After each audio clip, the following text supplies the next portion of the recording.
ബി.ജെ.പിയിൽ ചേർന്ന് പത്മജ വേണുഗോപാലിന് 8ന്റെ പണി കൊടുത്ത് ഫേസ്ബുക്ക് പേജ് അഡ്മിൻ. ബി.ജെ.പി അംഗത്വം സ്വീകരിച്ചതിന് പിന്നാലെ മിനിറ്റുകൾക്കുള്ളിലാണ് സോഷ്യൽ മീഡിയ അഡ്മിൻ ഒരു എഫ്.ബി പോസ്റ്റ് വഴി മുൻ കോൺഗ്രസ് നേതാവിനെ വെട്ടിലാക്കിയത്. പത്മജയെ പരിഹസിച്ച് അവരുടെ പേജിൽ തന്നെ കുറിപ്പിട്ടാണ് അഡ്മിൻ പണി നൽകിയത്. ഈട്ടി വന്നാൽ പിന്നെ ഗുരുവായൂരപ്പനെ കൊണ്ടും രക്ഷിക്കാൻ കഴിയില്ല. ബി.ജെ.പിയിൽ ചേരുകയെ ഒരു നിവൃത്തി കണ്ടുള്ളൂ, അത്രയേ ഞാനും ചെയ്തുള്ളൂ എന്നായിരുന്നു പത്മജയുടെ എഫ്.ബി പേജ് വഴി പങ്കുവച്ച പോസ്റ്റ്. പത്മജയുടെ നിർദ്ദേശപ്രകാരം നിമിഷങ്ങൾക്കുള്ളിൽ പോസ്റ്റ് പിൻവലിച്ചെങ്കിലും സ്ക്രീൻഷോട്ടുകൾ വ്യാപകമായി പ്രചരിച്ചു. പോസ്റ്റിന് കീഴിൽ അനേകം കമൻറ്റുകൾ നിറഞ്ഞു. സ്വന്തം അഡ്മിനെ പോലും കൂടെ നിർത്താൻ പത്മജയ്ക്ക് കഴിഞ്ഞില്ലെന്ന് കോൺഗ്രസ് പരിഹസിച്ചു. യൂത്ത് കോൺഗ്രസ് സംസ്ഥാന അധ്യക്ഷനും സ്ഥാനപരിഹാസവുമായി രംഗത്ത് വന്നിട്ടുണ്ട്.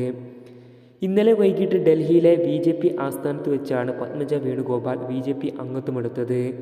കേരളത്തിൻ്റെ ചുമതലയുള്ള പ്രകാശ് ജാവ്ദേക്കർ ഉൾപ്പെടെയുള്ള നേതാക്കളുടെ സാന്നിധ്യത്തിലായിരുന്നു അംഗത്വ സ്വീകരണം.